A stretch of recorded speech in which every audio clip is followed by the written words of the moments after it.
gente tem de aplicabilidade, cases de sucesso, né? E o que são os desafios? Porque a gente sabe que tudo que a gente vai fazer em relação ao manejo de solo é algo perene, não algo de imediato, né? Mas tem que ser visado e realmente ali, promovido por mais pessoas, né? Isso que serve de, não só de inspiração, mas também de conhecimento, né? O que a gente precisa. Então, a apresentação, eu, Giovanni, o Anderson, João Vitor e Emanuel, não necessariamente nessa ordem, mas a gente vai trazer um pouquinho mais sobre o que são as inovações do nosso mundo do negócio.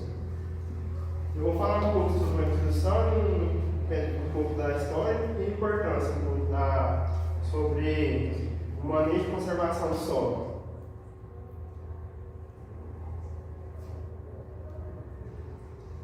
Que é o quê? Reconhecer a importância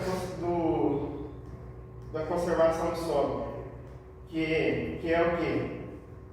Manejar e recuperar principalmente áreas degradadas, que hoje tanto no Brasil como no mundo, tem uma grande proporção de áreas que sofrem por degradação. E sabemos que o principal motivo disso é um pouco a questão do custo para implantar essa técnica. E o que seria essa técnica? Seria optar por plantar cultivares de cobertura, fazer uma ocupação verde, evitar de deixar solos expostos, para que você conseguir ter um solo mais adequado para a planta. E aqui como podemos ver, entender a importância do manejo e conservação do solo. Você manda saber utilizar o solo de forma correta e conservacionista, principalmente uma técnica como o Guilherme falou ali, que sobre respeitar o meio ambiente, é um fator muito importante para isso, principalmente a agricultura sustentável. Bernard, ele era um pesquisador muito influente, ele é um pesquisador americano. Ele era muito influente sobre a questão dos estudos sobre o solo, e no início do século XX, lá ele sofreu a tempestade de Jari. Isso fez com que teve áreas lá que ficou improdutivas. E foi nisso que ele obteve um estudo mais profundo sobre essa questão de conservar o solo na tentativa de resgatar esses solos. E na década de 70 e 80, os pesquisadores do Brasil foram para os Estados Unidos na tentativa de buscar novos conhecimentos, né? E eles buscou e conseguiram aprimorar. E foi a partir daí que eles conseguiram fazer a adaptação do plantio direto, com cobertura.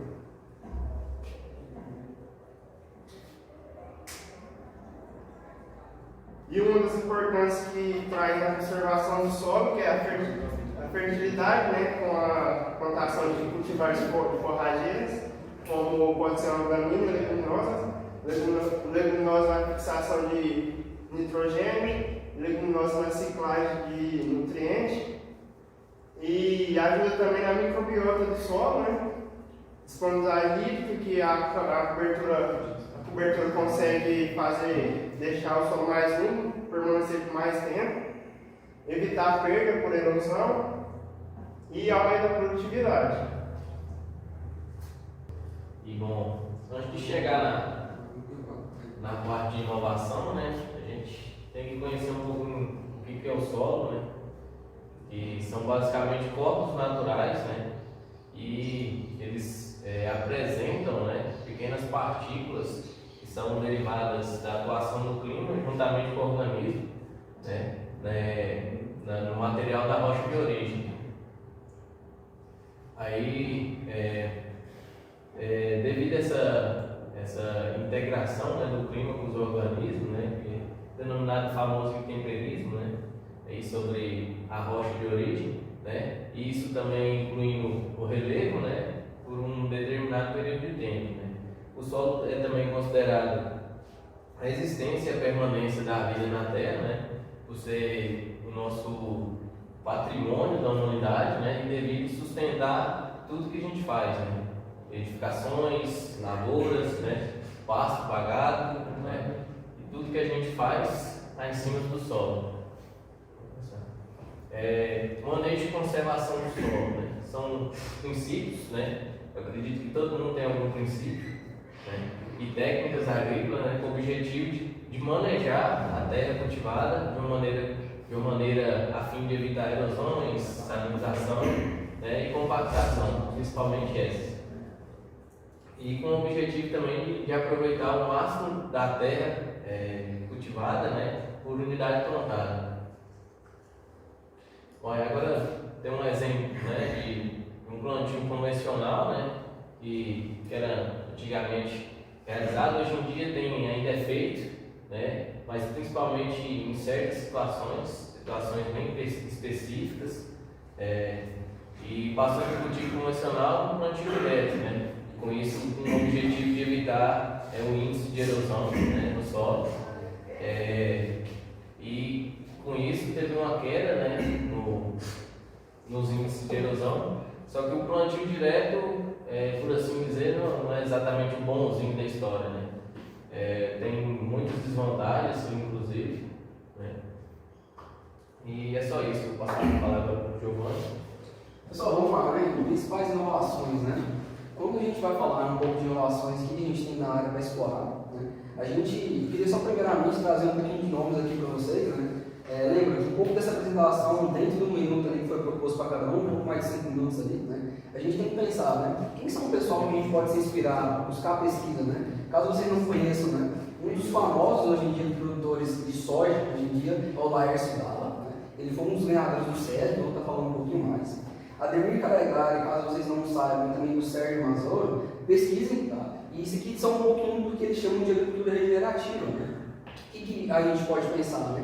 O Laércio, um dos pilares que ele realmente implementou foi algo que ele chama de adubação do sistema. E isso vem um pouco sobre o que ele conheceu, sobre o que ele usou para realmente produzir 118 sacas de soja por hectare, né? Lá em Mangueirinha, no caso. Então o que a gente pensa, né? De forma bem rápida, né? A gente sabe que Mileto foi um mix de cobertura que ele usou aqui, né? Ele não somente usou a mesma rotação de plantas de cobertura, mas ele usou um mix, né? Quando pergunto para ele qual foi o melhor mix que você já usou, né? Ele fala que todo mix tem seus princípios e valores, né? Então a gente está falando de uma gramínea, de uma crucífera, uma poligonácea, uma leguminosa, né? Isso tudo em prol de quê? De uma boa palhada, uma redução de população de insetos, falando aqui em relação ao mileto, né? Alguns nematóides, quando a gente vai falar de aveia, né? Todo o complexo da aveia que a gente pode usar em relação ao fusário, mas tudo isso a gente está pensando em relação à nutrição, né? Nutrição, o que é de vivo nesse solo, né? Então por isso que quando a gente usa mileto, a gente está pensando no reciclador de potássio, né? Quando a gente usa na reciclador de enxofre, quando a gente usa o trigo murisco, não só por conta dos inimigos naturais, que é benéfico, né? A gente quando você tem plantado no lavoura, a gente vê bastante o uso de abelhas, né? E o reciclador de fósforo, né? E o tremoso é uma leguminosa, então ele tem uma afinidade não só em relação também à rotação de raízes, né? Mas também em relação ao nitrogênio. Essa aqui é uma imagem bem simplesinha para contar o que é a questão do manejo de conservação, né? Os princípios, né? Nenhum case de sucesso que eu vou mostrar depois, eles surgiram da lógica, né? Do que seria essa figura, né? Técnicas de manejo de conservação do solo, né? O que é o básico em relação a esse reflorestamento? A gente tem aqui essa cobertura viva e morta que a gente tem que ter no solo, ela não só deve ser benéfica para o solo, mas também para o que a gente vai desempenhar ali, né? Um princípio básico, né? Essa chuva ela vai cair, ela vai ter um impacto em relação a essas folhas, como a gente entendeu na matéria. E o que ele vai ajudar mais? Em relação à infiltração de água no solo e a sua percolação, né? O movimento da água no solo. Em relação à recarga de cursos d'água, né? O básico que você tem que entender, e se você somente aprender isso, já é válido que, em relação ao volume de água, né? Quando a gente tem um grande desgaste desse nível do solo em relação aos rios, a gente sabe que são o soreamento, né? Quando a gente tem um volume de água com cobertura vegetal, a gente vê que essa pluviosidade, ela, aos poucos, vai chegando nos rios. Caso contrário, sem cobertura vegetal, que foi o que o Anderson Monella quis mostrar, é que choveu e inundou a questão dos rios, né? Isso é no perda de solo e tudo mais, né? Então, um dos casos que aconteceu ali no Vale do Paraíba, né, em questão de São Paulo, né, foi que produtores de café, muito tempo atrás, né, eles plantaram a cultura em específico, e ali nessa entrelinha das plantas ali, não havia nada de cobertura. Hoje a gente já entende que o uso de não só desses cultivos, mas também algo na entrelinha ali, é um cultivo benéfico. Né? Basicamente, então, essa é mais só a amostra, né, essa curva de nível, que é algo que agora eles fizeram, e aí começaram a não perder esse solo. Tem a questão do plantio direto, que eu vou estar mostrando depois. Né? E aqui são um caso específico em relação à silvicultura, da coisa para frente eu vou falar. Então, um pouquinho de quem que é o que o Paulo falou em relação à agricultura sintrópica, né, de Ernest Hicks. Quando eu até brinquei que era o pai do senhor, né, professor? Por quê? Né? Isso aqui é uma agricultura regenerativa tremenda, né? O que ele fez foi belíssimo, né? Para mostrar um pouco, pode passar, vocês podem pesquisar, isso é um livro, tá? Então, no princípio básico, foi essa imagem que ele trouxe para a gente e está dividido em todas essas imagens, né? O que seria isso, né? Vamos pensar que são 5 culturas diferentes, mas o princípio básico disso aqui e o sucesso vai depender de o que você planta no começo, né? Então, são coberturas para somente forrar esse solo, né? A questão da palhada, entre aspas, né? Então, você pode plantar um milho, um feijão, ou questão de uma hortaliça, né? Um hortifruti, né? E passando, né? Porque aqui é bem extenso, mas de modo rápido, depois, né? De um tempo, né? Essa placenta 2 que eles chamam, né? É a questão de plantas um pouco mais maiores, né? Aqui a gente está falando, por exemplo, de uma banana. Lá no livro ele conta, né? Que tem o caso de banana prata pesar 50 quilos, né? O senhor já reparou? É algo tremendo, né? Depois, né? Nesse caso aqui, a gente já está indo para um eucalipto, por exemplo, né? Um mogno, aqui ele fala um pouco, né? Isso vai seguindo que o centro, que é esse azul, perceba que agora é nesse final, né? Então, aqui não é questão de somente alguns anos, são 30 anos de entre aspas, uma evolução, para chegar onde ele fala o que é a reestrutura daquele solo, né? Como que a gente faz para viver novamente aquilo. Né? Depois aqui a gente tem o que? No caso aqui, então, a gente tem uns pés de jacas, né, por exemplo, e no final aqui um jatobá, por exemplo, uma planta muito mais arbórea. Né?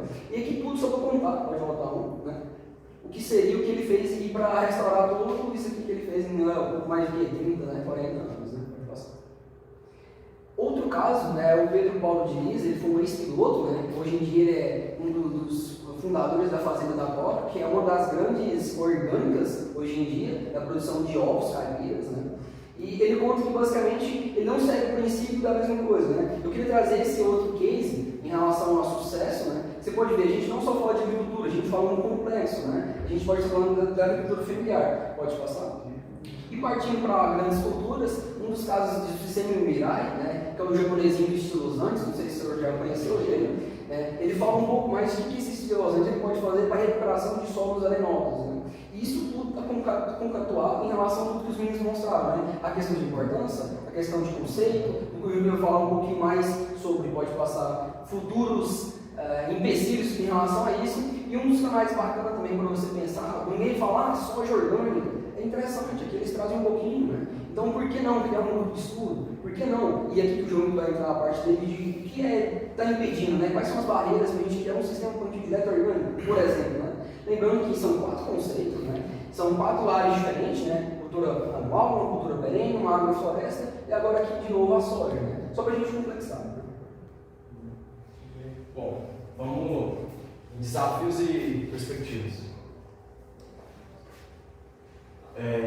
Então, de início, a gente percebe, desde a introdução, desde o trabalho de todos os meninos anteriores que vêm aqui, a importância da agricultura do ser humano. A gente sabe da quantidade, né, o número de pessoas que aumenta a cada tempo, e aí também a gente precisa aumentar a quantidade de produção. Então, qual que é o grande desafio para a gente implementar essas inovações? Né? Essas inovações na forma de conservar o solo. É realmente produzir para uma população em crescimento, né, e ao mesmo tempo preservar os recursos naturais, que é o assunto da preservação das nascentes, né, as formas de agricultura alternativa, que o Giovanni falou. Né? Então, como que a gente faz? É o uso da área de maneira racional, de acordo com a sua capacidade produtiva. Antes da gente inserir essas formas de manejo, a gente ter um conhecimento por trás, certo? Então, quais que são as perspectivas? Antes de incorporar as inovações, a gente tem que inserir o básico. É justamente isso. A gente sempre fala de básico bem feito dentro da faculdade, mas a gente não faz o básico. Né? O que seria esse básico? O conhecimento técnico do sistema de produção. Né? Qual que é a forma? Vai ser só milho e soja? Só milho e soja vai dar problema. Né? Sucessão. Né? Adequado de sistematização de talhões. Separamento de talhões por fertilidade, separamento de talhões por capacidade, né? Esse talhão ele serve para produzir? Não, a gente pode fazer uma preservação dele, né? A gente pode colocar, serve para colocar cultura perene ou cultura anual.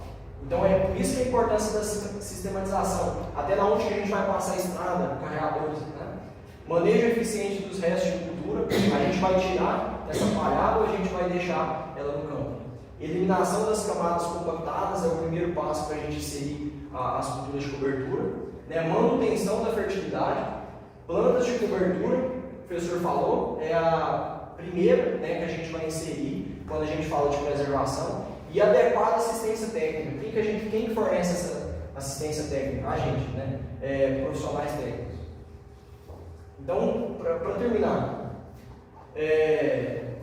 então, o que é o básico? O que é o antigo? Foi implementado lá em 1970, bem estabelecido em 1990, plantio direto. Né? E qual que são as alternativas? Justamente a gente fazer lixo de cobertura, sistemas agroflorestais, a agricultura orgânica e dentro de todos os cases que o Giovanni falou de sucesso. Né? Por isso é preciso conscientizar as pessoas. A importância da conscientização da importância do solo foi dia 5 de dezembro, né, uma aula dada pelo professor também, da importância da conscientização, e quem que deve levar essa importância, como que a gente implementa a questão da conservação do solo e da água, são nós profissionais. Né? Então, a solução está na informação, a gente levar essa informação, levar as inovações para o campo. Certo? O nosso trabalho conclui dessa forma. As referências usadas no trabalho. Obrigado.